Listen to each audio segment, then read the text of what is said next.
In the heart of winter's chill, story unfolds, a month of history where countless tales are told. From the echoes of their struggles to they've reached age, February whispers the lessons history has preached. Stand up, sing the anthems of history and pride. In the darkness they blazed a trail of radiant light. This month we remember, we honor, when we stand with the pioneers of past. And in Hardy Woodson stream, we turn into more a legacy of pride from shore to distant shore. In every heart and mind, their stories resonate. Black excellence, we celebrate, we educate. Stand up, sing the anthems of history and pride. In the darkness they blazed a trail of radiant light.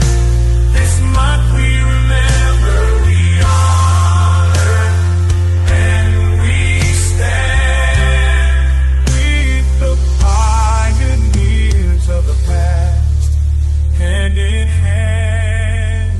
From Douglas to Tubman, their birthdays we recall, a reminder of the journey, the rise after each fall. Across the globe, let's see it spread far and wide. In every step, in every heart, we take rise. The month fades, let's not forget.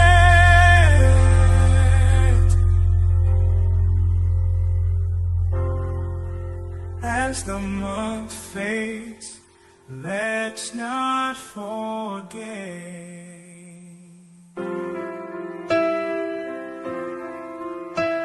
As the month fades, let's not forget. Their legacy lives on. It's not just history yet. Every day, let's carry on their line, for in their story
Alors, beauté, Beauté, beauté. Tanguy, beauté à toutes et à tous.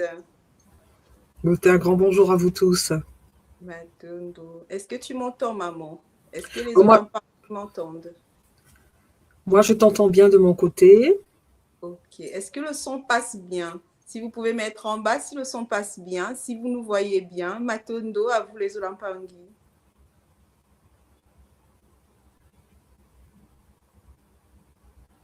Alors, j'attends voir. Beauté. Alors, super. Très bien. 5 sur 5. Super. Matondo à tous. Matondo à toutes.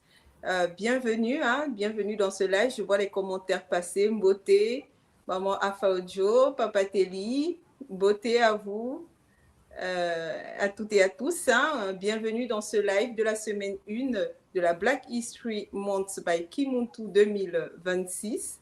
Donc, notre rendez-vous du vendredi, tout au long du mois de février, hein, tous les vendredis. Cette semaine, c'est exceptionnel. Nous passons à 15h30, mais les semaines à venir, ce sera 20h30. Donc, nous avons proposé pour cette Black History Month by Kimuntu 2026 4 thématiques. Donc, nous allons aborder la première aujourd'hui. Donc, nous sommes réunis hein, à l'honneur des Bakoulou, nos Bakoulou de gloire, de nos héros et héroïnes noirs. Et c'est avec beaucoup de joie que nous ouvrons cette première semaine. Je me présente déjà pour commencer. Je suis Inga Christelle Djantou, donc initiée à l'école initiatique Kimuntu et apprenante du niveau 4. Je suis ravie d'animer ce live aujourd'hui en compagnie de Maman Nga Amani qui va nous, nous présenter le thème, la thématique de cette semaine 1. Beauté Maman Nga Amani. Beauté, beauté, maman Nga Christelle. Enchantée d'être avec vous, d'être avec toi et d'être avec toute la famille.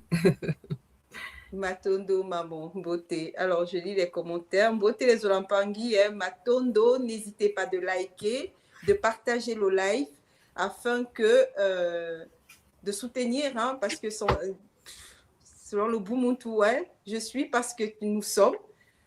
Donc voilà, n'hésitez pas de partager et de soutenir le live. Matondo. Alors, pour en parler, Maman Gamani, je te laisse la parole, je vais te laisser le plateau où tu vas nous présenter la thématique de cette semaine, héros et héroïnes du marronnage. C'est bien ça, maman? Exactement, exactement. Un sujet que j'affectionne particulièrement. Donc, je vais me présenter. Je suis Nga Amani, pareil, une étudiante à l'école Kimuntu. On est là pour apprendre, on est là pour se perfectionner, et pour pouvoir vraiment se régénérer aussi.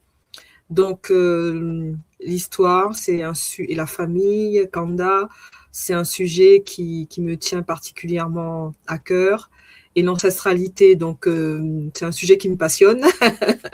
Et donc, vraiment, je souhaite pouvoir partager, mettre en lumière les personnages qu'on ne nous apprend pas à l'école, qu'on devrait apprendre, mais quand ça va venir. Donc, quand on va un peu reprendre la main sur nos choses, ça sera des choses normales. Mais aujourd'hui, c'est des histoires qui sont un peu occultées, un peu cachées. Et pour autant, nous avons véritablement des personnages extraordinaires, qui ont fait des choses extraordinaires. Et c'est vrai que nous nous retrouvons dans une espèce de désert. Nous-mêmes, quand on s'interroge entre nous, quand on interroge les enfants, les jeunes, qu'on leur demande de citer des noms de héros, d'héroïnes, d'Afrique, de leur région, de la diaspora, on commence peut-être à avoir quelques noms, mais hormis quelques enfants qui ont été bien, comment dirais-je, accompagnés. Accompagnés, tout à fait. Voilà. Malheureusement, la grande majorité de nos frères et sœurs et de notre jeunesse est complètement déconnectée de leur territoire, de l'histoire. Et en fait, on ne peut pas continuer comme ça parce que on est dans une course de relais. C'est le Ubuntu. Et donc, c'est totalement normal que dans cette course de relais, les anciens, nous-mêmes, nous faisons des choses, nous devons transmettre. Les anciens ont fait des choses, on ne doit pas venir avec un tableau tout blanc et puis se dire, je refais. Non, on peut utiliser, adapter, bien sûr, à notre époque, mais si les anciens ont fait des choses, c'est qu'il y a des leçons à tirer. Et c'est aussi par amour qu'ils l'ont fait, même si personne n'est parfait. Quand on est sur la planète Terre, on est dans une planète école.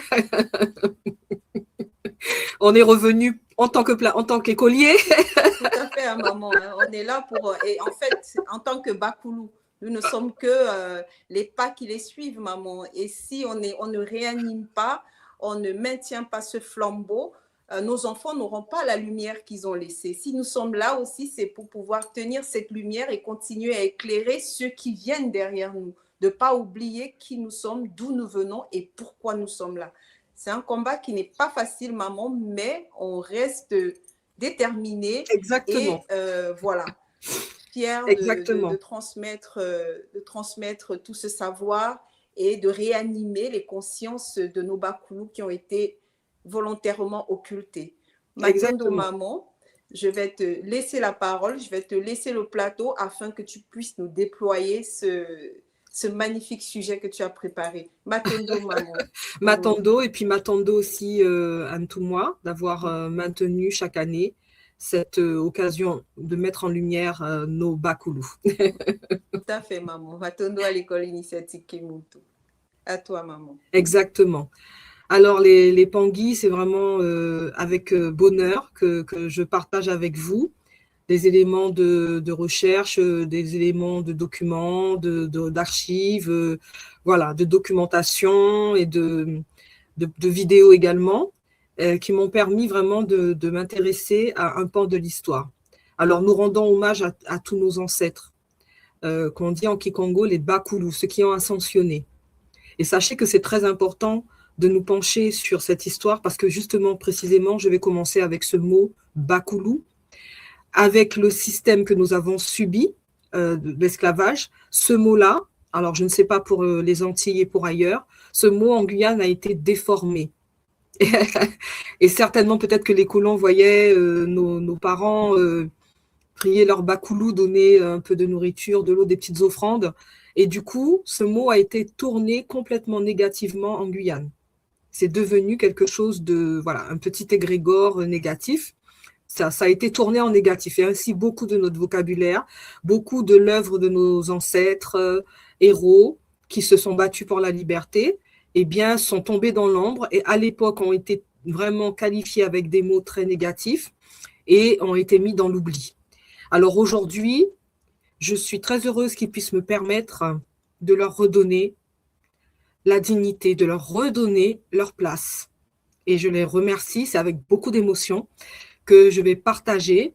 Et je sais qu'ils sont là, ils sont heureux, on va parler d'eux. C'est un honneur de pouvoir parler de nos ancêtres. Alors, véritablement, aujourd'hui, je vous propose d'aborder la thématique des femmes. Alors, je sais que je m'attache à essayer de mettre en lumière le maximum. Je ne vais pas pouvoir toutes les citer. Alors, pour moi, ne vous inquiétez pas, ça donne l'objet après de focus sur des personnages pour qu'on puisse mieux approfondir des personnages. Mais là, je vais faire une galerie de portraits parce que ça m'embêterait beaucoup d'en oublier un ou de ne pas parler d'une héroïne. Donc aujourd'hui, on va parler des femmes, du courage des femmes, de leur importance, du rôle qu'elles ont joué fondamental auprès de leur homme, leur Bakala. Donc toutes ces femmes, cette femme résistante, on va plonger, on va faire un voyage dans l'histoire. Je vous invite à bien vous asseoir dans votre fauteuil et nous allons faire ce voyage dans le temps. Et nous allons, par la magie de ce voyage dans le temps, rencontrer nos mamans qui ont œuvré pour la liberté de leurs enfants, c'est-à-dire nous. Nos mamans d'il y a très longtemps. Et nous faisons ce voyage à travers un portail magique où nous allons rentrer et traverser ce portail magique et nous retrouver à une époque très ancienne, une époque de plusieurs siècles, une époque quand même difficile. Et nous allons parler de ces femmes courageuses et nous allons faire un focus dans le secteur de l'Amérique. même si nous n'allons pas pouvoir parler de toutes ces mamans. Et nous allons avoir la rencontre de toutes ces mamans. Et ces mamans, elles nous disent quoi? Faites attention les enfants. Vous savez qu'à l'époque de l'esclavage, il y avait plusieurs formes d'esclavage. L'esclavage, c'est quoi? Les enfants, l'esclavage, c'est une forme de privation de votre liberté. Attention, par moments, on se croit libre, mais on est dans un bocal en verre. Le bocal est toujours là, mais il est transparent. On a l'impression d'être libre. Et nos mamans nous disent quoi? Nos papas nous disent quoi? Attention, il y a effectivement, nous avons subi l'esclavage physique. Nous avons été surpris. Et l'esclavage physique, ils l'ont codifié à travers un code qui s'appelle le code noir. Dans ce code qui existe toujours et qui est toujours en vigueur, eh bien, nous avons été réduits à l'état de choses. Pourquoi? Nos terres sont riches et nous sommes des peuples riches avec des valeurs. Des régions du monde qui étaient dans la pauvreté, dans la famine, dans les guerres, eh bien, ont commencé à convoiter nos territoires. Et quand leurs premiers missionnaires sont arrivés, ils ont été étonnés de voir des palais, de voir des cités. Et ils se sont dit, ah, la seule solution, il faut qu'on puisse les dévaloriser. On va inventer une dévalorisation. Et comment on va faire? Ben, comme ils sont différents de nous, on va mettre en place la couleur de peau. Et c'est ainsi qu'ils ont codifié pour dire qu'on était des choses, qu'on était des meubles, et qu'à ce moment-là, comme on est des meubles, et que toute la population, tout leur peuple ne pouvait pas venir nous voir chez nous, donc il suffisait qu'une petite poignée d'entre eux reviennent, et puis inventent des choses, déforment des choses. Et puis, ils ne vont jamais dire, on a trouvé des peuples magnifiques, plus en avance que nous. Ils n'ont pas la famille, ils n'ont pas la violence, il n'y a pas de prison chez eux, il n'y a pas de voleurs. Ils ne vont pas dire ça. Il fallait qu'ils disent des choses négatives. Et donc, dans ce code, ils ont codifié la violence physique et la privation de liberté. La liberté était devenue un crime. Mais la liberté pour nous, pour nos ancêtres. Donc, physiquement, ils ont déployé une privation de liberté physique en nous attrapant, en jetant nos ancêtres et en jetant nos cousins dans des bateaux, nos frères dans des bateaux. Ils nous ont privés de liberté. Arrivés sur place, nous avons été privés de liberté. Nous avons été violentés. Il s'agit là d'une violence physique. Ensuite, les enfants, vous avez la violence mentale. Ah, c'est la pire.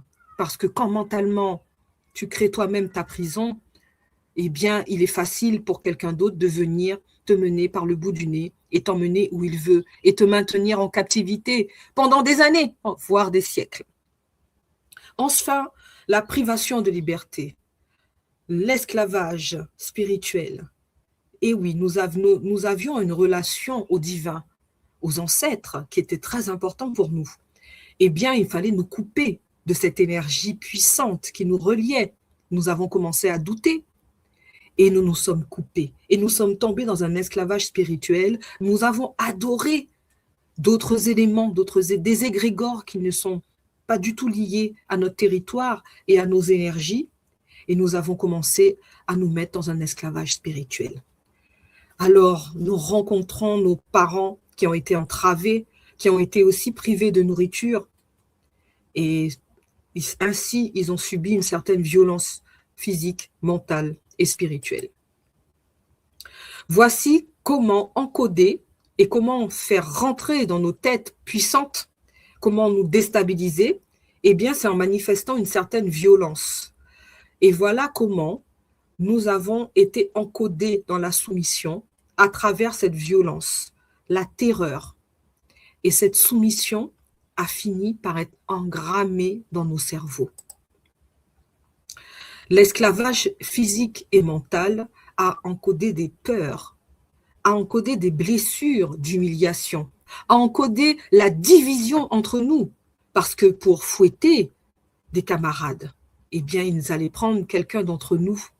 Ainsi, quand tu es fouetté par ton frère, tu en viens à avoir de la colère, d'abord vis-à-vis de ton frère, avant de comprendre qu'il a peut-être été contraint, qu'il, vu la dureté de l'ambiance de l'époque, eh bien, ben, il s'est dit, pour pas prendre de fouet, moi aussi, je vais fouetter mon voisin.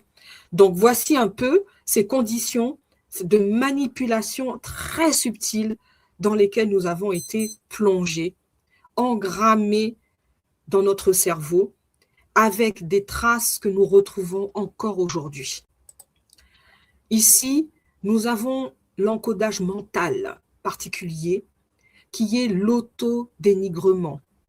L'autodénigrement, c'était quoi? C'était privilégier certains d'entre nous, celles qui avaient fait des enfants sous contrainte de viol, par exemple, et qui avaient donné des métis.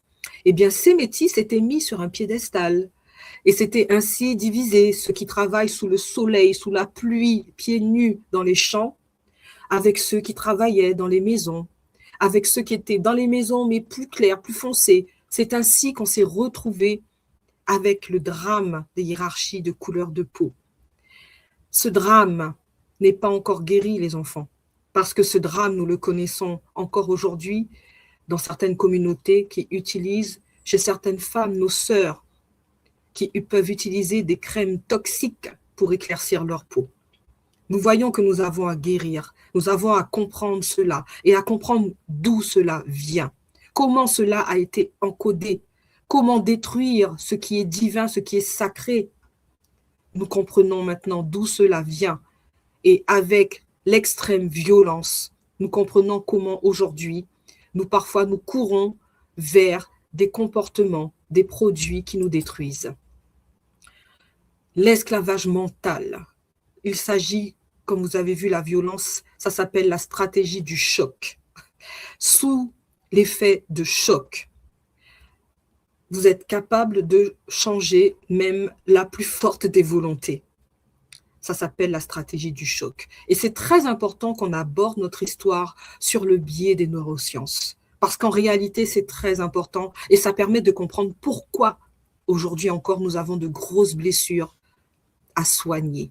Même si nous avons maintenant les outils pour les soigner le plus rapidement possible et l'aide de tous nos ancêtres pour les soigner.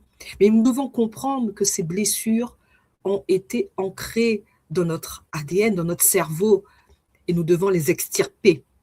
Eh bien, quand votre cerveau est en cage, c'est facile après de pouvoir vous faire tout ce qu'on veut, vous faire croire tout ce qu'on veut, parce que vous avez complètement perdu vos repères.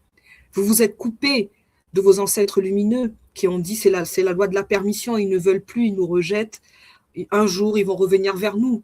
Donc, on ne peut pas les aider, malgré eux, on va quand même les aider, mais on ne peut pas aller au-delà d'une certaine aide. Donc, c'est très important de le comprendre. Nos ancêtres ont toujours été avec nous, mais ils ne peuvent pas ne pas respecter la loi de la permission. Et c'est précisément l'art de la manipulation mentale que de déstabiliser en désorientant. Et une très grave violence permet d'être complètement désorienté. Et se retrouver dans une cage toujours, mais avec des fleurs et croire que, ben voilà, on est bien. Parce que maintenant, la cage, elle est plus grise, mais elle a des fleurs. Donc, on voit l'importance de sortir de cette servitude volontaire. Parce qu'en réalité, si nos ancêtres n'avaient pas été plongés dans cette terreur, ils auraient eu le sursaut de sortir de cette servitude volontaire. Aujourd'hui, maintenant, le plus gros travail que nous avons à faire, il est au niveau mental, conscience. C'est là que nous avons à travailler. Car quand le mental, la conscience est tenue, c'est facile après d'ouvrir les portes à toutes sortes de perturbations, de pillages, de vols, de manipulations. Donc voilà où nous devons aujourd'hui placer notre courage, c'est dans la conscience. C'est sortir de cette servitude volontaire qui est devenue aujourd'hui plus subtile, mais qui existe toujours. Ainsi, les Américains avaient fait une expérience avec des chiens enfermés dans une cage, et les chiens recevaient des décharges électriques. Donc, ils étaient en souffrance, complètement en torpeur.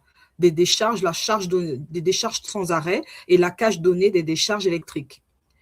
Et puis, ils ont fait l'expérience, toujours dans le cadre d'études de neurosciences, d'ouvrir la cage, d'accord, de ne plus donner de décharge aux chiens, mais d'ouvrir la cage. Eh bien, figurez-vous, selon vous, est-ce que le chien va vite courir s'échapper ou est-ce que le chien va rester coincé au fond de la cage? Tu reçois plus de décharge, la cage est ouverte, normalement, on doit courir et s'échapper. D'accord? Je vous laisse réfléchir à la réponse. Eh bien, on se retrouve avec une situation complètement incroyable.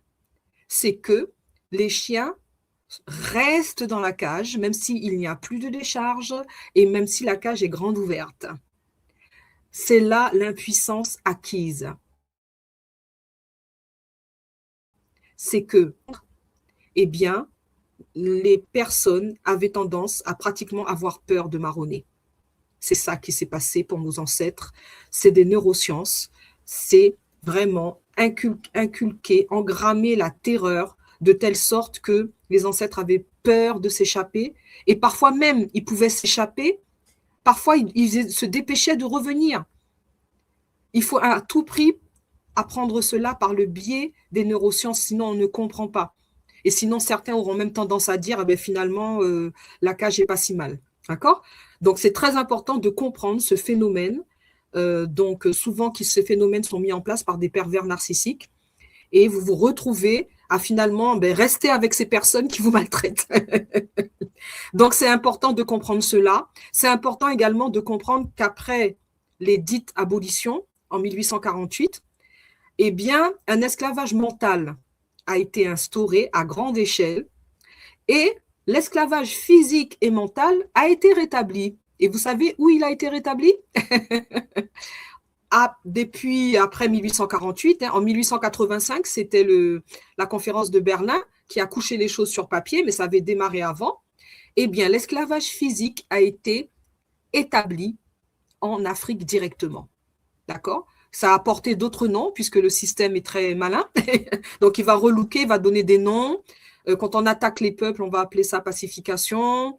On va les traiter de sauvages, etc., etc. Donc, c'est un esclavage physique et mental puisque le travail était forcé et la violence physique était grave. Donc, c'est pour dire que cet esclavage physique et mental a été établi en Afrique et dans les autres endroits, on a continué avec un esclavage mental.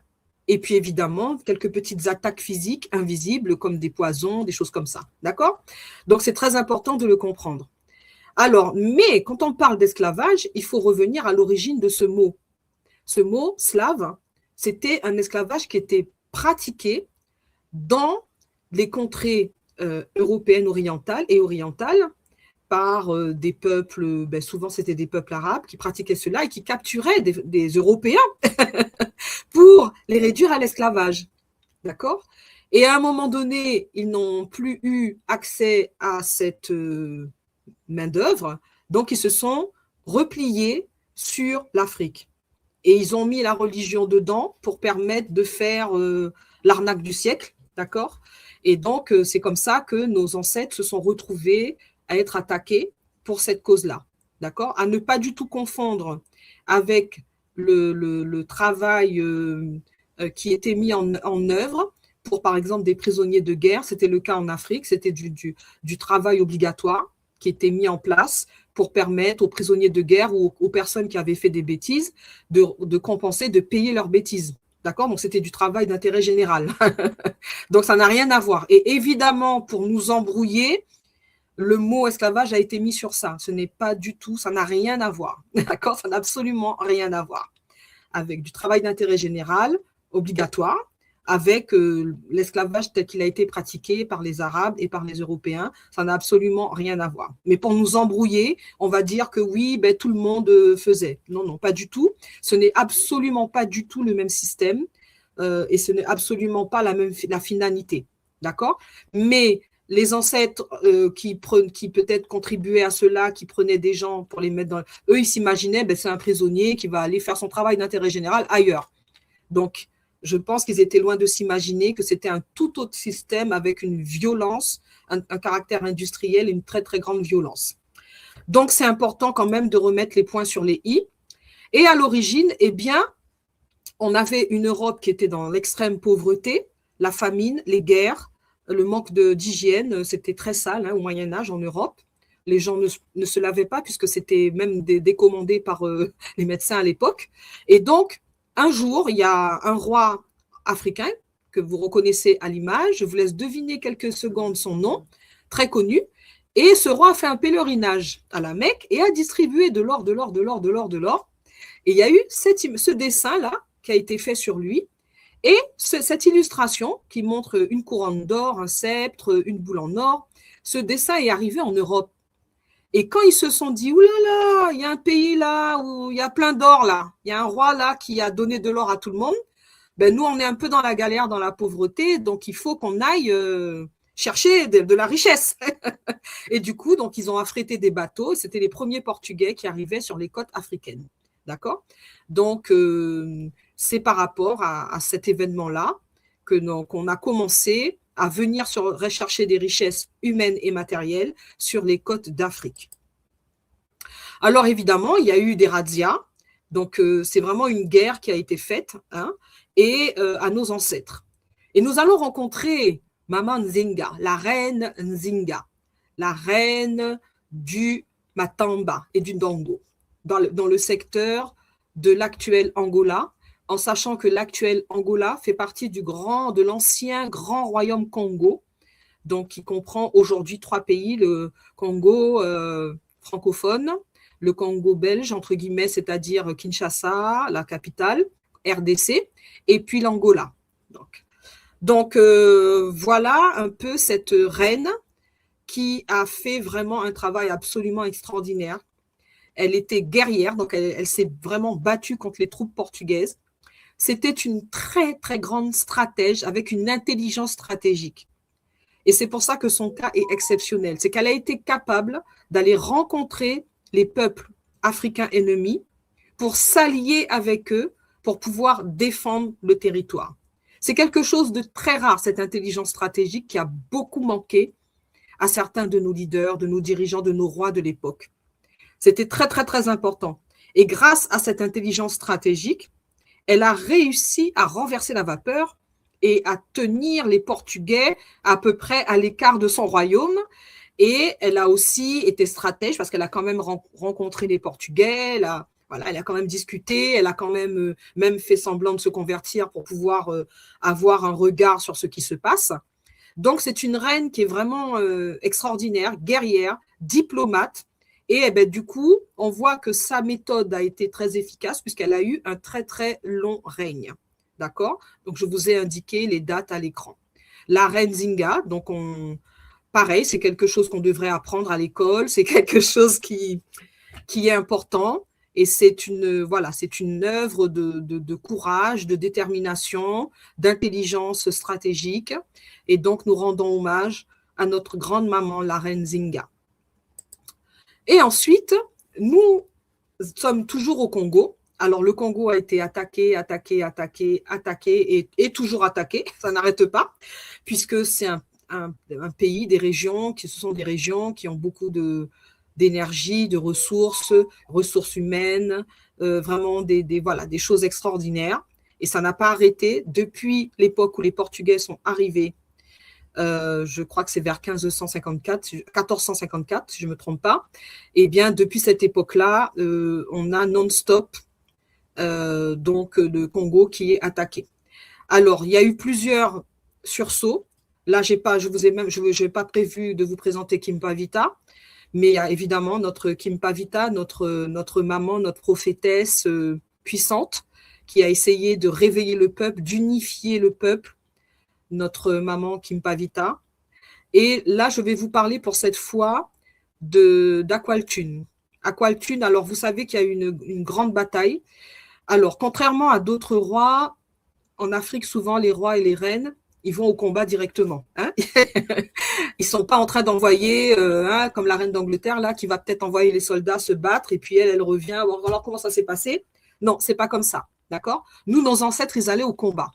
Les reines allaient au combat directement. Les rois allaient au combat directement.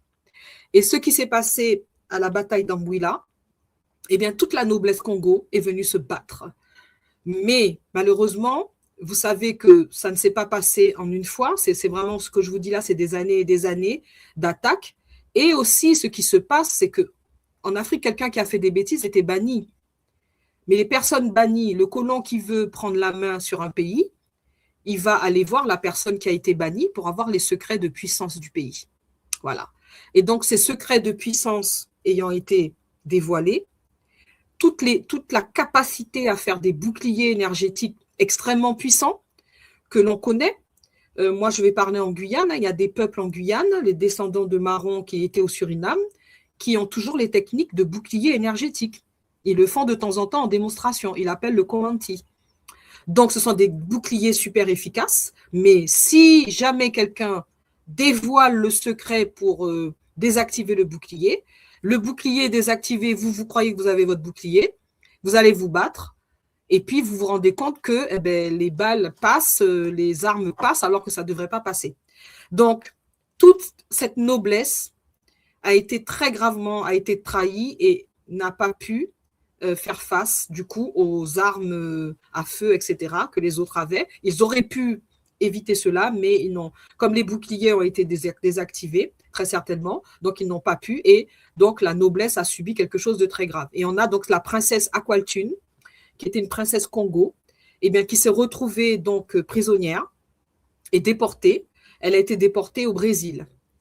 Et cette maman, Aqualtune, a été le fer de lance du marronnage au Brésil. Très important avec, c'était la grand-mère de Zumbi dos Palmares, qui est un très, très, très grand marron, très populaire au Brésil, qui a créé carrément une ville de 10 000 personnes, d'accord? Zumbi dos Palmares, très connu, très appris quand même au Brésil. Et donc, il ne vient pas de nulle part. Donc, c'est le descendant de Aqualtune, cette princesse Congo, qui est devenue aussi une héroïne du marronnage. Matondo à maman Aqualtune. Toujours en Amérique, je vais vous poser la question de qui a découvert Qui a découvert l'Amérique? Alors, qui a découvert l'Amérique? On nous apprend des choses à l'école, d'accord? Donc, c'est... Et on nous apprend des choses, voilà, hein, les enfants apprennent ça. Et alors là, c'est quelque chose que les enfants retiennent bien, parce c'est rabâché, rabâché, rabâché. C'est tellement bien rabâché que les enfants connaissent par cœur. Voilà, quelque chose qui est faux, puisque ce personnage de Christophe n'a rien découvert du tout, parce qu'il y avait déjà du monde là, et que de toute façon, il n'a pas découvert l'Amérique, puisqu'il n'était que dans les îles. Donc, on n'est pas encore. Mais ce fameux Christophe, dès qu'il est arrivé, le but et l'objectif, c'était faire de l'argent. Donc, c'est un Italien qui a été envoyé par la reine Isabelle d'Espagne, qui a affrété les bateaux. Dès son premier voyage, il a cherché de l'or et il a violenté les Amérindiens. Et il a commencé à faire le commerce de bois rouge, c'est-à-dire réduire les Amérindiens à l'esclavage. Il a pratiqué l'esclavage dès le départ, d'accord? Et donc, il a ramené des Amérindiens en Europe, voilà. Il a volé leur or, il les a fait travailler de fort, donc c'était tout de suite l'esclavage. Et donc, nous avons en Europe ces civilisations amérindiennes qui étaient déjà là, en Amérique, ces civilisations amérindiennes qui étaient déjà là depuis des millénaires et des millénaires. On découvre encore des grandes cités mayas, c'est des civilisations mais très sophistiquées, très avancées, et bien d'autres peuples évidemment que vous savez qui sont venus avant le fameux Christophe. Et donc, voilà, les Amérindiens aussi ont résisté, d'accord? Et comme les Amérindiens ont résisté, les Européens ont amené des maladies, donc ils se sont mis à aller chercher, ils ont fait une controverse, un débat, pour demander qui a une âme, qui n'en a pas. Mais tiens, les Amérindiens ont une âme. Bon, mince, on ne peut pas les réduire à l'esclavage. Bon, on va aller ailleurs, là, les Portugais avaient déjà trouvé du monde ailleurs, là, donc on va aller ailleurs, en Afrique, chercher d'autres personnes, et on va inventer... on va inventer des choses pour pouvoir prétexter d'aller les capturer. Et c'est ainsi qu'en Afrique, ils ont trouvé de très grandes civilisations aussi, et qu'ils ont effacé cela, mis au silence. Et nous-mêmes aujourd'hui, nous ne connaissons même pas les grandes civilisations africaines, ou très peu, nous avons vaguement entendu des grandes civilisations africaines. Et dans notre cerveau est engrammée une notion de côté un peu primitif de l'Afrique. Ça a été engrammé, ça a été créé. Et vous voyez le iShowSpeed qui a été en Afrique faire une tournée. Et les Noirs américains sont stupéfaits de découvrir la vérité sur l'Afrique parce que c'est un mensonge qui a été inventé à cette époque-là précisément. On a mis les choses sous silence, on évite, on n'a plus de repères sur comment nos ancêtres étaient organisés dans les villes, quelle était la structure sociale, économique, on ne sait plus. Donc on a l'impression que le seul modèle qu'on peut suivre, c'est le modèle occidental. Donc, c'est ainsi qu'il y a eu des razzias assez violentes, d'accord, et qu'on s'est retrouvé face à deux types de paradigmes vis-à-vis de la femme. La femme en Europe, la femme soumise, violentée, et la femme en Afrique, depuis des époques très anciennes. En Afrique, nous avons toujours eu des divinités à caractère féminin, d'accord? Et donc, on a capturé nos ancêtres pour les réduire à l'esclavage. Et quand ils ont commencé, il y avait toujours donc Amérindiens et Africains.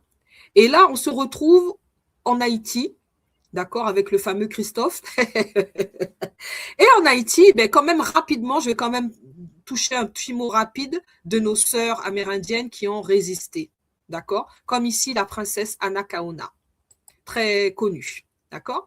Et on va parler maintenant, en Amérique, on va faire un focus sur la Guyane, puisque je suis en Guyane, et que il me tient à cœur de pouvoir rendre hommage à ses ancêtres de Guyane. D'accord? Donc, toujours quand même l'hommage à nos sœurs amérindiennes. Sayase, qui était une femme chamane, qui soignait les guerriers Teko, qui étaient des Amérindiens comme des samouraïs, aujourd'hui très combatifs, et malheureusement aujourd'hui, ils ont un peu quand même perdu un peu leur culture. Sayase, une femme chamane. Et puis, nous allons donc rendre hommage à toutes les mamans amérindiennes, des très fortes en agriculture, des gardiennes des coutumes, des traditions. Nous leur rendons hommage.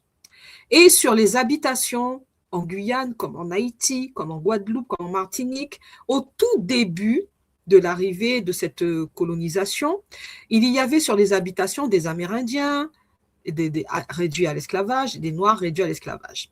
Et là, c'est l'image d'une révolte. Nous ne pouvons pas supporter cet état. Nous allons nous révolter. Et nous nous révoltons, nous devons détruire cette habitation, ce lieu de torture, qui est ce lieu d'habitation. Nous sommes forcés à travailler sous les fouets, sous le soleil. Nous ne pouvons pas imaginer. Ce sont des conditions extrêmement difficiles de travailler sous le soleil, sous la pluie. Les pieds nus, pas de bottes. Les pieds dans la boue, dans la terre, mais de façon vraiment désagréable. Donc, nous sommes révoltés. D'accord? Et ici, nous avons Gabriel et ses femmes, les femmes de Gabriel. Gabriel qui était amérindien ou métis et qui avait emmené avec lui un groupe de Noirs et d'Amérindiens en marronnage vers 1712, vers Roura en Guyane. D'accord? Alors, comment faire? Comment faire pour partir? Eh bien, nous avons le départ d'un groupe de marrons qui ont dû se préparer. Allez, il faut préparer des graines. Comment allons-nous faire? Les autres vont venir nous aider. Vous êtes prêts? Allez, nous partons. Nous partons au gré de la pleine lune pour avoir un peu de lueur. Imaginez-vous partir en pleine nuit, en pleine forêt. Il fallait ainsi évoquer nos ancêtres et nos totems pour nous guider. Il fallait ainsi avoir de la solidarité, parfois être aidé par d'autres. Ainsi, certains ancêtres sont partis et ont pu connaître leur liberté. Et nous allons découvrir Mariette. Mariette qui était la femme d'un grand héros du marronnage qui s'appelle Copena. Mariette, femme courage. Mariette et son mari, son compagnon, qui allaient libérer des personnes réduites à l'esclavage et leur donner leur liberté pour les amener sur le camp d'André, un grand marron qui avait créé un grand village qui était dans le secteur de la Haute-Kourou, entre Kourou et Tonnet-Grande.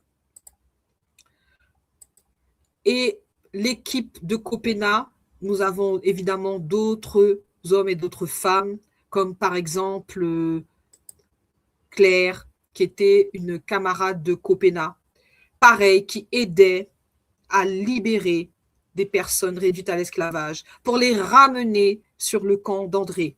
Donc c'est un combat continuel, tous les jours. Et un jour, malheureusement, parmi nous, certains pouvaient trahir les lieux des camps de marronnage. Et c'est ainsi que, un jour, à la lueur, un petit feu est allumé et se tiennent tapis dans l'ombre, dans la forêt, des chasseurs d'esclaves. Ces chasseurs surveillent. Ça y est, on a trouvé leur camp. Tu as vu? Ah, Copena, depuis le temps qu'on le cherche. Claire, sa camarade, mettez-vous en poste. On va les capturer. Quand il y eut un grand bruit, Copena essaya de courir. Claire essaya de courir. Mais Claire fut attrapée. Simplement parce que cette femme a tenu tête, a libéré les autres, les a soignés et les a aidés à avoir leur liberté. Cette femme qui voulait simplement sa liberté. Elle a été ramenée à Cayenne. Et vous avez le code noir. Qu'est-ce que le code noir dit? Vouloir sa liberté est un crime. Claire fut condamnée à mort, pendue à Cayenne, sur une place des tortures. Voilà. Et ces enfants ont été obligés, deux petits garçons, et ont été obligés à assister à la scène. Parce que c'est le régime de la terreur. Appelez tout le monde, tous les esclavisés, pour les obliger à regarder la scène de ceux qui sont fouettés, la scène de ceux qui sont condamnés à mort pour avoir voulu leur liberté, qui sont violentés, torturés. Je ne vais même pas parler de Copena qui a été torturé au supplice de la roue et condamné à agoniser. Donc Claire a été pendue devant ses enfants. Voilà pour avoir connu sa liberté. Je souligne ce courage parce qu'elle savait qu'elle prenait des risques puisque c'est le régime de la terreur. Parce que sans ce régime de la terreur, toutes les personnes esclavisées se seraient révoltées et auraient renversé la table puisqu'ils étaient beaucoup plus nombreux. Et en pleine forêt, logiquement, tout le monde aurait dû s'échapper. Mais la terreur mentale est un poison puissant.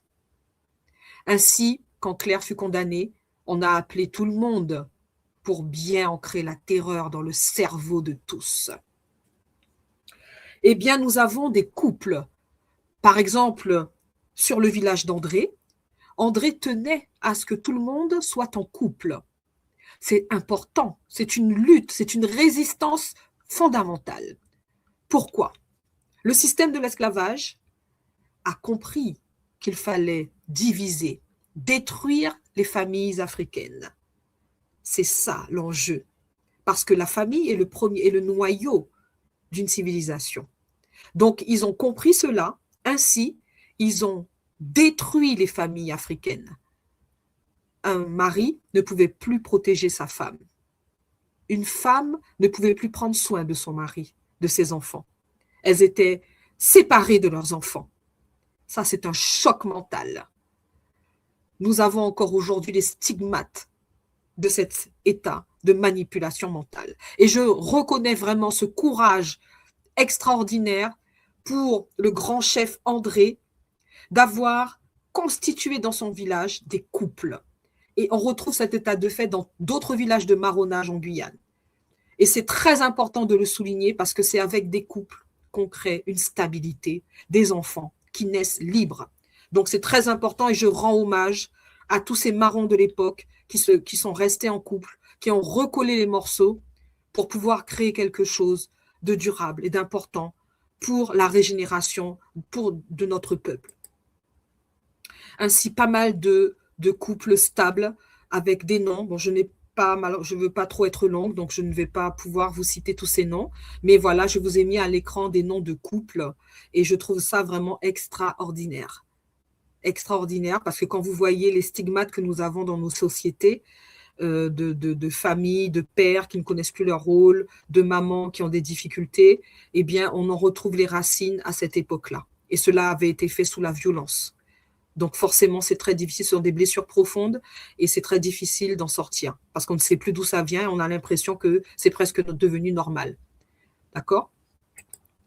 Donc, le génie de ces femmes dans le cadre du marronnage, c'était aussi la transformation agricole.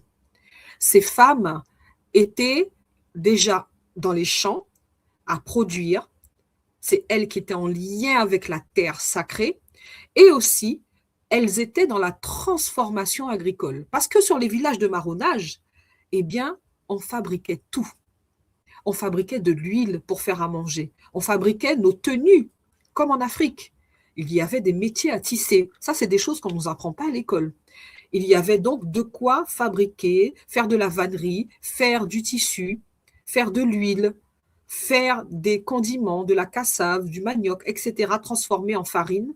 Donc, vraiment, c'est le génie des marrons. Les femmes filaient donc le coton et les hommes faisaient le tissage, ainsi que la vannerie. Alors, Marion, nous allons parler de Marion, qui était une femme accoucheuse. Les accoucheuses étaient très importantes. C'était des femmes qui avaient un véritable génie.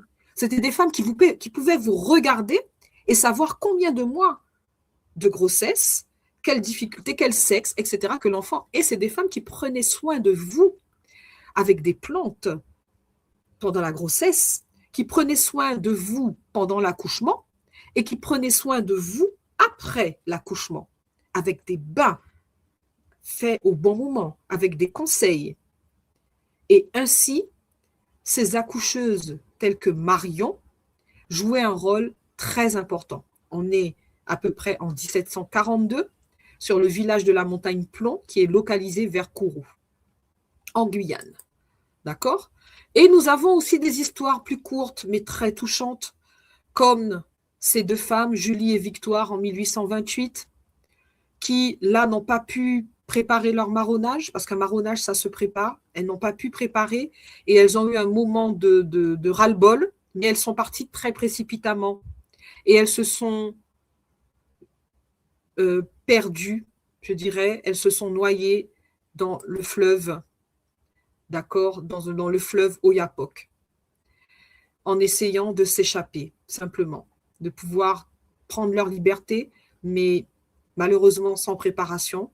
Et donc, elles ont peut-être préféré rejoindre les ancêtres plutôt que d'être prises. Alors, nous avons Sophie et Rosette, deux femmes jock.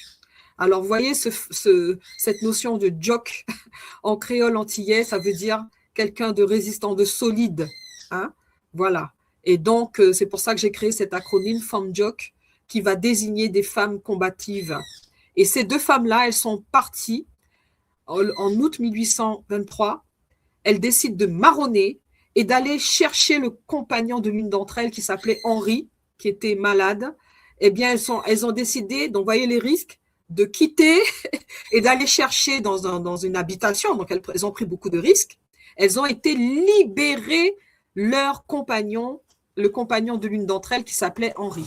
Donc, des petites histoires comme ça, touchantes. Et nous avons Marie-Claire. Alors là, on a une autre forme de résistance.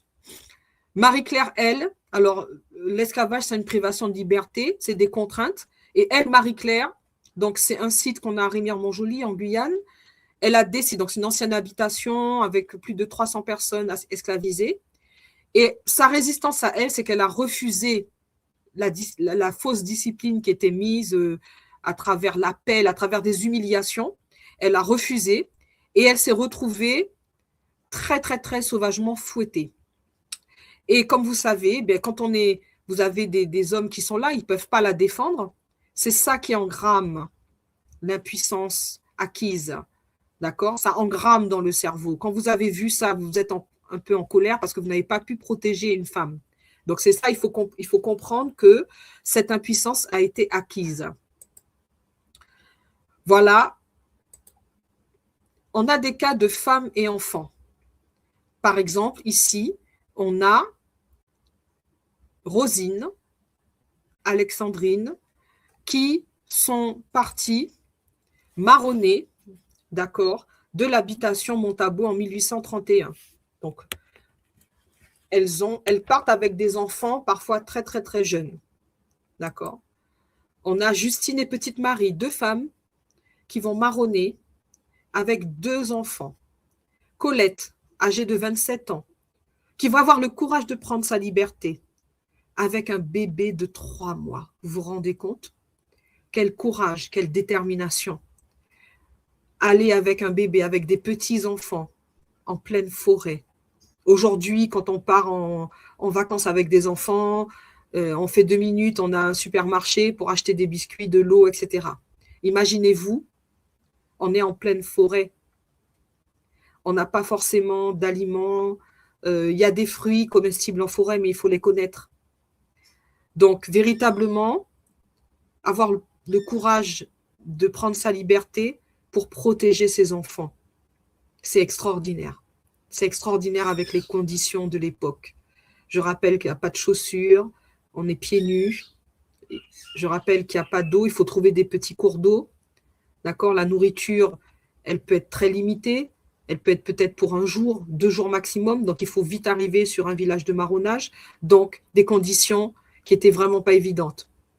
Vu que quand il y a des personnes qui ont pris leur liberté et qui malheureusement ont été reprises, vous avez assisté à des scènes de violence, prendre la décision de partir avec son enfant, c'est extrêmement courageux. Donc, nous avons un autre cas de Thérèse, âgée de 36 ans. En 1823, elle est partie avec son bébé âgé de 1 an. Et bien d'autres cas que je ne peux pas citer là, de mamans qui sont parties avec des enfants. Les femmes enceintes. Alors, en Guadeloupe, il y a eu évidemment le cas d'une maman qui a été mise en valeur, solitude. Eh bien, il faut savoir qu'il y en a eu partout, il y en a eu beaucoup, des femmes enceintes qui ont marronné en étant enceintes. Marie-Louise, âgée de 23 ans seulement, elle est partie enceinte en 1827. Valentine, 34 ans, en 1828, elle est enceinte de 8 mois, c'est-à-dire proche de l'accouchement. Et Valentine, elle part avec son bébé de 1 an. Mais c'est un courage extraordinaire. Un courage extraordinaire. Pour ses enfants, elle a pris tous les risques pour connaître la liberté. Delphine, elle, accusée, soi-disant, d'avoir insulté la maîtresse, qui devait sûrement être, je pense, jalouse, a été fouettée de 12 coups de cravache alors qu'elle était enceinte de 6 mois. Et savez-vous comment ces psychopathes faisaient pour fouetter les femmes enceintes? Je vous laisse deviner. Moi, c'est une histoire orale que ma maman m'a racontée. C'est la seule histoire de l'esclavage que j'ai eue en transmission orale. Ma maman m'a dit que les psychopathes creusaient un trou dans le sol pour coucher la maman enceinte, le ventre dans le trou, pour pouvoir la fouetter quand même. Donc, vous vous rendez compte que les mamans enceintes qui marronnent, c'est quelque chose de vraiment courageux. Alors, nous avons Yanona. Alors, Yanona, elle est enceinte de 5 mois environ. En 1824, elle prend sa liberté. Et figurez-vous que là, on a une autre forme de résistance. On a une résistance spirituelle. Parce que tout le groupe de Yanona a décidé de reprendre son nom africain. C'est là se rebrancher à l'énergie des ancêtres, parce que vous savez que le nom est d'une importance capitale. C'est pour cela qu'on nous a débranchés de notre paradigme pour nous brancher à un autre paradigme et apporter de l'énergie à un autre paradigme qui n'a rien à voir avec le nôtre. C'est pour ça qu'aujourd'hui, nous sommes très nombreux à porter des noms qui correspondent à des saints qui ont peut-être existé, qui ont existé ailleurs et qui n'ont rien à voir avec nous, puisque vous savez que pour nos ancêtres amérindiens comme nos ancêtres africains, le nom est très important parce qu'il correspond à une énergie. Quand on prononce votre nom, on active en vous votre ADN. Donc le nom est quelque chose de très important. Donc on a ce cas de Yanona. Yanona, c'est son nom africain qu'elle a repris.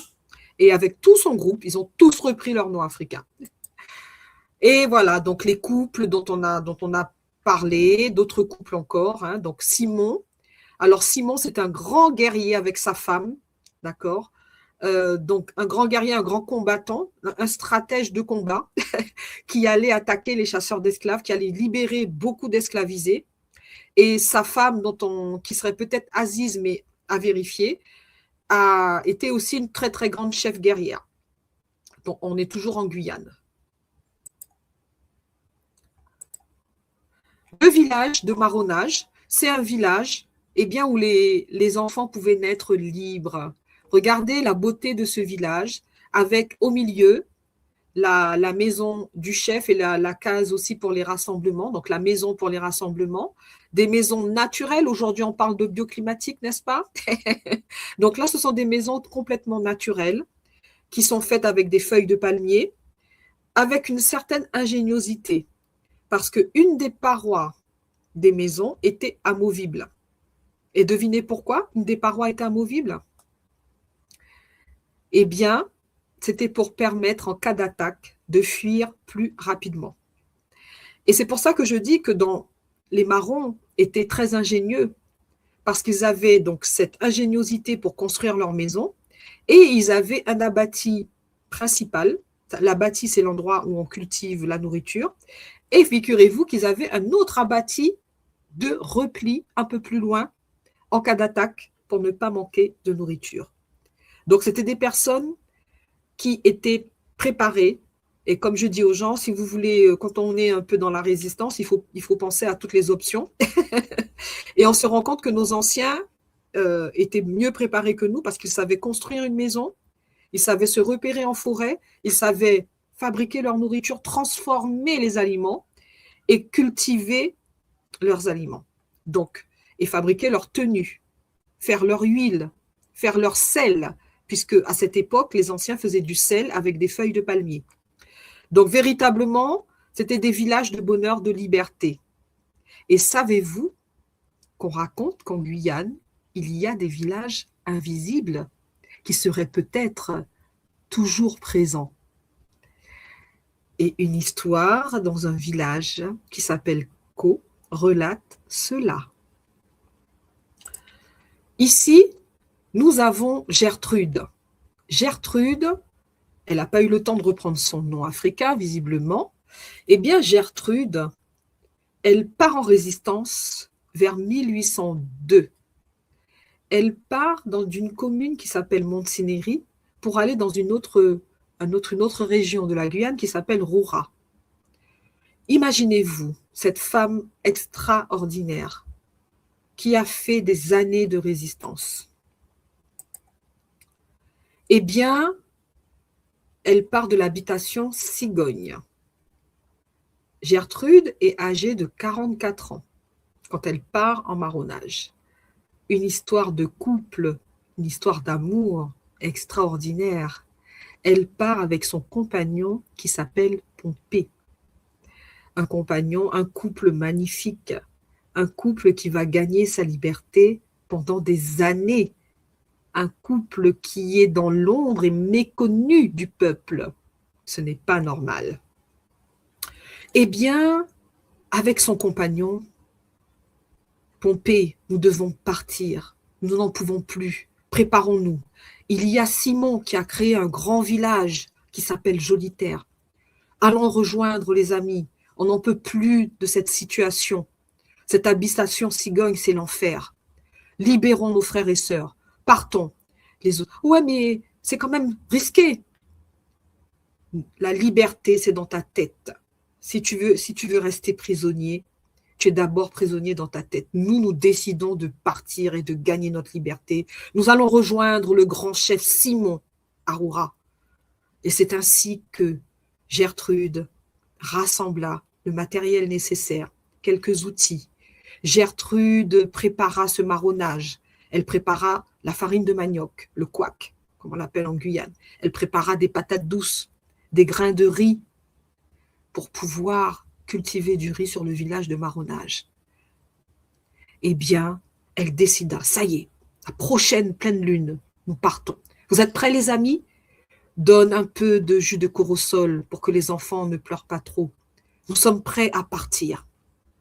C'est ainsi que le groupe arriva à la lisière de la forêt. invoqua les ancêtres. Ô chers ancêtres, permettez-nous de ne pas nous perdre et de réussir ce marronnage en étant protégés. On demande à la nature, à tous les ancêtres, à tous les totems de la nature de nous protéger. C'est ainsi qu'ils sont rentrés en forêt. Ils ont marché des heures et des heures et des heures avec un guide qui était venu les chercher. Vous avez soif, les amis, voici une petite crique d'eau fraîche. Ils ont bu de l'eau, ils avaient emmené un peu de nourriture, ils ont un peu mangé et ils sont arrivés. Heureusement, les enfants n'ont pas trop pleuré. Ils sont arrivés dans un carbet d'attente. Oui, les marrons avaient le génie de ne pas montrer le véritable village aux nouveaux arrivants. Il y avait un carbet d'attente. Ce carbet d'attente, les nouveaux arrivants étaient briefés. Vous n'avez pas le droit de nous dénoncer. Faites attention, nous ne tolérons aucune traîtrise. Si vous vous engagez sur l'honneur à ne pas dénoncer, nous allons vous emmener sur le village de marronnage. Oui, je jure, je ne vous dénoncerai pas. Oui, moi aussi, moi aussi. Nous jurons de ne pas vous dénoncer. C'est ainsi qu'ils ont eu l'autorisation d'arriver sur le village de Jolitaire, du grand chef Simon. Et voici que Gertrude et son groupe sont partis, sont arrivés et ont quitté cette habitation et sont arrivés. Et ensuite, Pompée et sa femme Gertrude ont décidé de, comme le groupe était important, d'aller créer un autre village. Ainsi, Pompée a créé plusieurs villages. Et ils ont été pourchassés par les chasseurs d'esclaves. Ils se sont déplacés à plusieurs reprises. Ils se sont toujours repliés en forêt pendant 20 ans. Extraordinaire. Un jour, il y eut une attaque surprise. Ils n'avaient pas le temps d'emporter grand-chose. Ils se sont retrouvés à partir en pleine forêt, sans rien, pas le temps de prendre quoi que ce soit. L'attaque a été une attaque surprise. Ils ont été dénoncés quand même par des traîtres. Quand ils ont eu cette attaque, ils se sont repliés en pleine forêt. Et Pompée a réussi, avec tout son groupe, Gertrude, survivre pendant 6 mois. Je vous laisse imaginer, nous vivre 3 jours en pleine forêt serait déjà une difficulté pour nous. Là, ils ont réussi à vivre pendant 6 mois en pleine forêt. Et c'est ainsi que, eh bien, grâce à ces femmes très courageuses, de grands villages de marronnage ont duré pendant des années et des années, très longues. Si je fais la comparaison, nous avons le chef Kofi, un grand marron au niveau du Guyana, qui a fait 1 an de marronnage. Aujourd'hui, le chef Kofi est honoré à travers des statues, à travers des monnaies. Je vous parle de Gertrude et Pompée. Il n'y a pratiquement rien pour les honorer. C'est vraiment grave. Voici des exemples de transformation de métiers à tisser, d'huile fabriquée. Cette huile, c'est des fruits de palmier, ici le maripa. Ici l'awara, un palmier très connu en Guyane, avec lequel on fait un plat qui ressemble à la sauce graine. Donc, ça s'appelle le bouillon d'awara. Donc, à l'époque, les anciens faisaient de l'huile pour cuisiner. Voilà des guerres de résistance où les femmes ont joué pleinement leur rôle. Quand les villages étaient attaqués, eh bien, les marrons se battaient et ensuite faisaient le maximum pour repartir en forêt. Nous avons Cythère. Cythère, elle a 23 ans. Eh bien, Cythère, elle décide de partir avec son compagnon Virgile. Et elle fait 18 ans de marronnage. Donc, elle est partie 2 ans après Gertrude. Et elle a rejoint l'équipe de Gertrude, la team de Gertrude. Et ils ont fait 18 ans de résistance aux assauts des colons chasseurs d'esclaves et des milices locales aussi, d'autres esclavisés qui étaient recrutés pour pouvoir chasser leurs propres frères, mais avec aussi des colons qui étaient spécialisés pour aller chasser. Ça s'appelle des chasseurs d'esclaves. Et donc, Cythère rejoint le groupe de Pompée à Trasbiche, qui est un village. Donc, à cet endroit-là, elle rencontre son compagnon qui s'appelle Virgile, qui a 31 ans. Et ainsi, Virgile, a fait 13 ans de marronnage. Ils ont ensemble un enfant qui s'appelle le petit Séraphin, un petit enfant qui va naître libre. Donc, une prochaine fois, je partagerai avec vous des chansons. Là, vous avez vu, j'ai passé les chansons parce qu'il n'y a pas beaucoup de temps. Donc, Azoum est une autre femme. C'est une femme qui est chef de groupe. Elle est dans un autre secteur qui s'appelle Co. Eh bien, c'est une experte en plantes. Et jusqu'au jour d'aujourd'hui, à Co, il y a une roche qui s'appelle la roche Azoum, mais qui n'est pas du tout mise en valeur. Et donc, elle, c'est une grande résistante. Il faut savoir que dans cette commune, ils pratiquent des arts martiaux. Le ladja, le damier 100, qui est un art martial de combat, là pour en finir. Damier 100, ladja, ce sont des arts martiaux que nos anciens pratiquaient. Et que encore j'ai aujourd'hui des personnes qui me racontent qu'elles voyaient leurs oncles voltiger en l'air et retomber sur leurs pieds tels des jaguars, parfaitement. Parce que les anciens avaient gardé dans leur mémoire les techniques d'art martial. Ingéniosité, courage, voilà vraiment les qualités de nos mamans. Et nous allons maintenant rapidement parler d'autres mamans en Amérique, d'autres femmes jock. Harriet Tubman, extraordinaire maman en Amérique, 1822-1913. Il y a un film qui a été fait sur elle, et donc, véritablement, c'est une histoire qu'il est impératif de connaître. Parce qu'elle a eu le courage non seulement de prendre sa liberté, mais elle a mis en place des réseaux pour libérer les autres. Elle s'est remise en danger, elle est retournée. Elle aurait pu dire, je suis libre, je vis ma vie, chacun se débrouille. Donc, elle a pris énormément, parce que je vous ai parlé des chasseurs d'esclaves. C'était quelque chose de terrible. C'était une traque, parfois avec des chiens. Donc, elle est retournée, elle a pris des risques énormes, elle est retournée libérer ses compagnons. Et non seulement elle est retournée libérer ses compagnons, elle a mis en place un réseau, railway, d'accord, pour pouvoir libérer des centaines de personnes réduites à l'esclavage.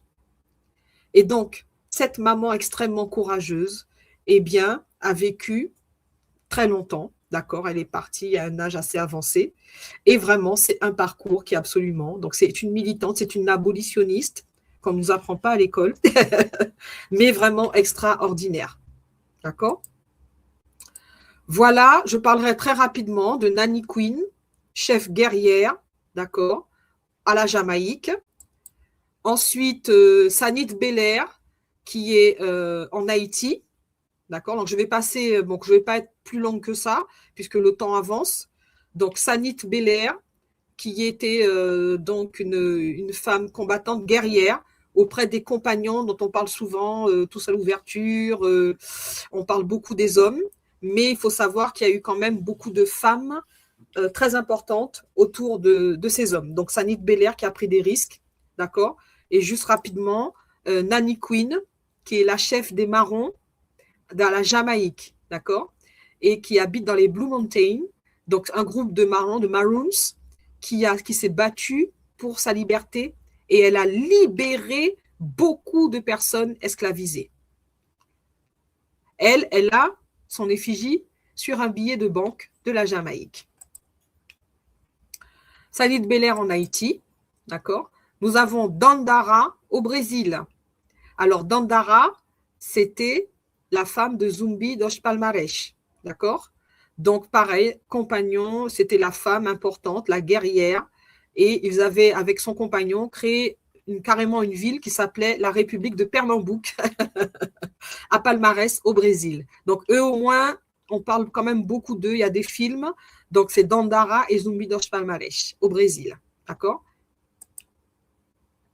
Alors ici, ben, voilà nos mamans résistantes. Donc, je vous ai parlé de Nanny Queen. Donc, vous avez le billet de $500 de Jamaïque. Sigourney Truth en haut, d'accord, le billet de $20 américains. Sigourney Truth qui est aussi une autre résistante, donc je n'ai pas pu parler. Évidemment, la reine Zinga qui a une statue. Nous avons Ya Ashantiwa, donc là on est plus dans la résistance coloniale, la reine Ya Ashantiwa en bas. Et puis en haut à gauche, nous avons Solitude de la Guadeloupe. Voilà. Donc, nous avons un gros travail à faire pour que nous puissions transmettre cela aux plus jeunes, d'accord? Pour pouvoir construire notre peuple, transmettre des valeurs, transmettre l'estime de soi, reconnaître nos savoir-faire, commémorer nos héros, d'accord? Et nous devons faire un gros travail de transmission scolaire. Nous avons donc ce gros travail aussi de réconciliation avec le milieu naturel, puisqu'à cette époque, nos ancêtres étaient réduits à l'esclavage, la forêt était vraiment un défi et on a un peu engrammé aussi cette méfiance, voire cette peur de la forêt. Très concrètement, aujourd'hui, on a beaucoup de jeunes qui ont peur de prendre des métiers qui sont liés à la nature. Donc, nous devons nous réconcilier aussi avec la nature. Donc, cette citation que j'adore de Marcus Garvey, un peuple qui ne connaît pas ses origines, sa culture, son histoire, est comme un arbre sans racines. Un arbre qui n'a pas de racines est fragile et peut tomber au premier coup de vent. Ainsi, nous devons nous épanouir avec nos propres racines. Ici, je vous ai mis l'image d'un arbre, un arbre sacré en Guyane qu'on appelle fromager. Et ici, c'est l'arbre fromager qui a gagné le prix du plus bel arbre du monde. Donc, il est localisé dans une commune qui s'appelle Saül. Et là, vous le voyez dépasser d'une forêt qui est déjà grande. Et moi, j'ai eu la chance de venir au pied de cet arbre. Je vous assure que c'est une pression incroyable. Je n'ai pas pu rester. L'arbre est gigantesque. Il est gigantesque, il est magnifique. Donc, nous avons le devoir de devenir solides, de nous ancrer, de faire repousser nos racines, de nous reconnecter à nos racines pour devenir des êtres solides, pour devenir ces arbres puissants qui vont même jusqu'à aller au-dessus de la forêt. Des arbres qui portent des fruits qui vont donner des graines, qui vont enrichir la forêt, qui vont perpétuer cet univers, cet environnemental magnifique. M'attendo de votre écoute, m'attendo d'avoir bien voulu écouter cette présentation. Désolée, ça a été un petit peu rapide, mais ça sera l'occasion. Je ne voulais pas ne pas parler de quelqu'un. Donc, ça sera, je pense, d'autres occasions. Donc, je fais aussi des livres pour enfants pour pouvoir faire cette transmission. Et que ça soit les héros du marronnage, comme les rois et les reines d'Afrique, tous les personnages illustres. C'est un domaine que j'aime beaucoup et donc je prépare des livres plutôt pour la jeunesse, puisque j'ai un peu choisi ce public, pour pouvoir redonner l'estime de soi, la confiance en soi et la conscience qu'il y a quelque chose à faire. On est venu œuvrer, on est venu faire des choses, apporter quelque chose à l'humanité, au peuple, et donc avoir cette conscience qu'on n'est pas comme ça en train de flotter comme ça au gré des courants. On n'est pas là pour flotter au gré des courants, mais on est là pour avoir des graines qui font jaillir les racines, des racines qui donnent des plantes, ces plantes qui donnent des arbres, ces arbres qui portent des fruits, et ces fruits qui vont donner des graines. Voilà. M'attendo de votre écoute, de votre participation. Maman Christelle, donc si tu peux revenir, sinon nous allons conclure en vous remerciant. Je ne sais pas si le lien a été mis sur le chat, mais en tout cas, je voulais vraiment vous remercier pour votre attention et d'avoir suivi ce live. M'attendo, maman. Désolée, c'est vrai que j'ai essayé d'aller vite. Tout à fait, maman. On s'adapte. Hein, donc, voilà, on s'adapte, il n'y a pas de problème. Voilà. Oui. Je suis dans la voiture pour aller chercher des petits loups. Mais comme nos héroïnes, il n'y a pas d'endroit, il n'y a pas de moment pour continuer le combat. Même étant dans la voiture, on tient bon, on est déterminé. C'est ça. Tondo, maman, pour ta magnifique présentation. Vraiment, ça m'a je suis émue parce qu'il y a beaucoup de personnages que tu as présentés que j'ignorais et surtout les participations, leurs actions que aujourd'hui on a complètement perdu le fil et que nos enfants ont besoin d'écouter pour se rappeler de qui on est et de d'où on vient. Maman, c'était très riche, très puissant. Et ce que je retiens de ta présentation, c'est que à travers chaque personnage, maman, je voyais les mamans de l'école. Si on reste sur les Kento, tu présentais au fur et à mesure que tu présentais nos héroïnes du marronnage, à chaque personnage, on avait l'impression d'identifier une maman de l'école. Parce qu'aujourd'hui, à l'école Kimuntu, nous sommes ces mamans qui revenons réanimer tout ce savoir. Garder, comme on a dit au début, tenir ce flambeau pour pouvoir continuer le combat et aller de l'avant. Parce qu'on est toujours dans le combat. On voit tout ce qui se passe sur Katiopa dans le monde, en Inde. Et il est important que la cause noire, la race noire, la communauté noire reste debout et fière. Donc, Matondo Maman, je rends honneur et grâce à toutes les mamans de l'école, à toutes les mamans du monde et vraiment beaucoup de Zola Maman. Force et courage à toi pour tout ce que tu fais pour la communauté. Et ben voilà, c'est sur ces mots que voilà, je conclus et puis je te laisse la parole, mère. Matondo à toi d'avoir pu te rendre disponible, puisque sur l'horaire, voilà, il y a eu un changement d'horaire.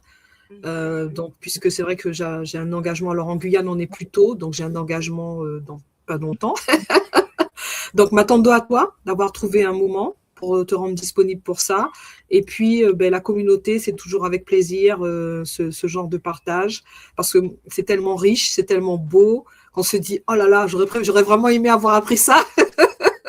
Et on voit, et puis du génie, de la stratégie, de l'organisation, de la détermination. Voilà, c'est vraiment des exemples magnifiques dont on a besoin.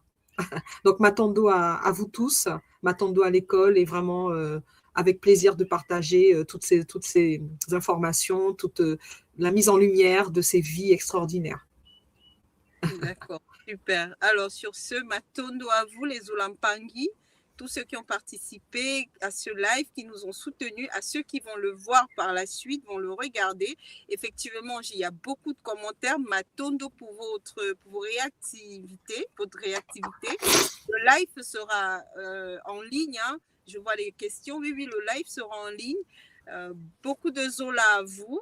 Et puis, à la semaine prochaine pour le thème 2 qui sera sur les sciences mathématiques et physique de nos héros noirs, Matondo à vous, Matondo à l'école initiatique Kimuntu, au groupe de la Black History Month by Kimuntu 2026, maman Marilène, maman Anne-Laure, maman Marika, papa Timou, toute la team qui travaille derrière, on est ensemble, Zola la famille Kimuntu, Matondo Ntumwa, maman Simo, Matondo Maman Armani, à bientôt. Matondo, à bientôt.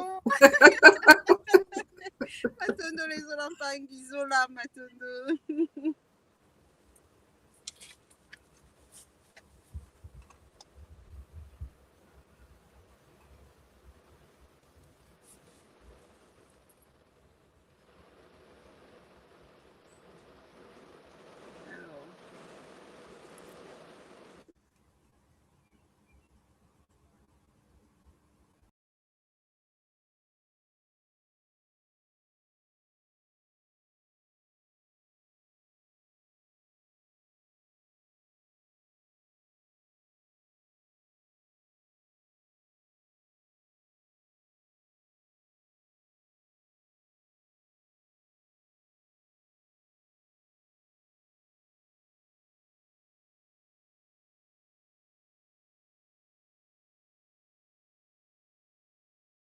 In the heart of winter's chill, story unfolds, a month of history where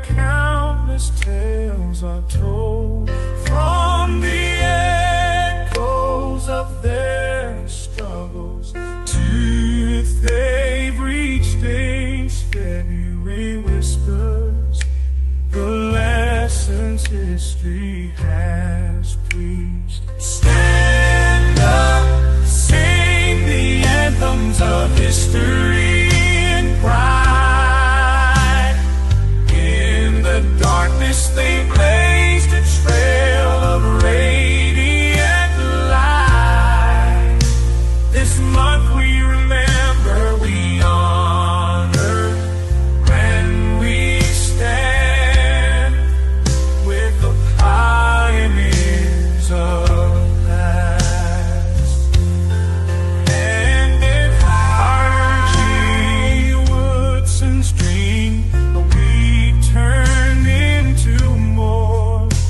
A legacy of pride from shore to distant shore. In every heart and mind, their stories resonate. Black excellence we celebrate, we educate.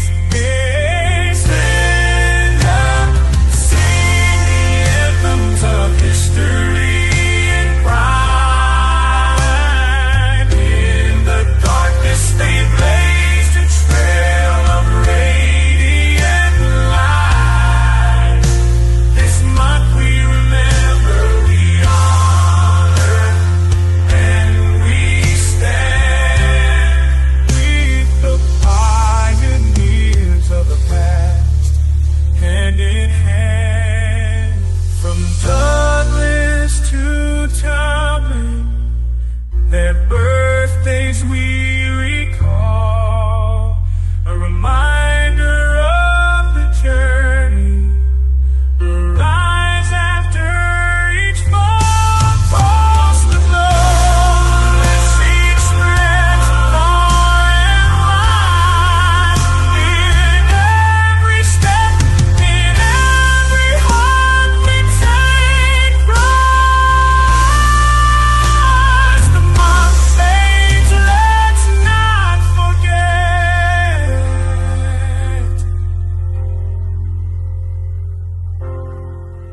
As the month fades, let's not forget.